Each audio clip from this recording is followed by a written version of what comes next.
Sekjen PDI Perjuangan, Hasto Kristianto menjalani sidang perdana dengan agenda pembacaan dakwaan oleh Jaksa Penuntut Umum.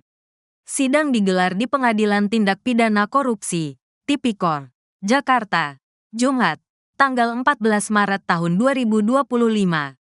Penasihat Hukum Hasto, Todung Mulya Lubis mengatakan bagi PDI Perjuangan dan Hasto Kristianto persidangan tersebut adalah bagian dari perjuangan politik yang akan dijalankan dengan segenap jiwa raga sebagaimana pada tahun 1930. Bung Karno menghadapi tuduhan dari pemerintahan kolonial. Perbedaannya, kata Todung, hari ini perlawanan politik terhadap kekuasaan yang korup dan pelanggar konstitusi justru dikriminalisasi menggunakan dalih pemberantasan korupsi.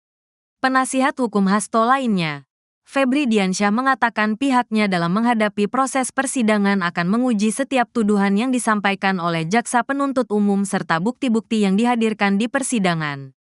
Kata Febri, jika selama proses penyidikan terdapat banyak pelanggaran aturan dan kesewenang-wenangan, maka pihaknya berharap setelah perkara ini dilimpahkan ke pengadilan, prosesnya dapat berjalan secara fair, berimbang dan independen, sehingga tidak ada intervensi dari pihak manapun. Ia juga mengaku telah mempelajari berkas perkara yang diserahkan oleh KPK. Berdasarkan identifikasi awal terdapat sekitar 60 orang saksi dan 20 orang ahli yang telah diambil keterangannya di tahap penyidikan. Magdir Ismail, penasihat hukum Hasto lainnya juga ikut angkat bicara. Katanya setelah membaca berkas perkara, dirinya semakin memahami ketakutan berlebihan KPK dalam menghadapi pra-peradilan kemarin hingga harus memaksakan pelimpahan perkara secepat kilat. Sebagaimana diketahui, jarak pelimpahan tahap 2 dari penyidikan ke penuntutan menuju pelimpahan ke pengadilan hanya 1 hari.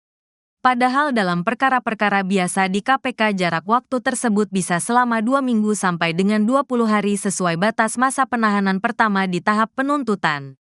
Selain itu, kelemahan pembuktian KPK juga terdeteksi dari penggunaan bukti saksi dari penyidik, penyelidik dan pegawai KPK yang aktif saat ini, serta mantan penyidik.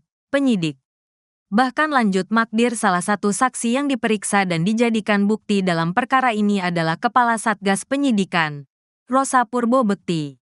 Magdir menjelaskan apa yang hendak dibangun dalam proses penyidikan, jeruk makan jeruk, seperti ini. Penyidik aktif memeriksa penyidiknya atau pegawainya sendiri dan kemudian dijadikan bukti dalam perkara dugaan tindak pidana korupsi.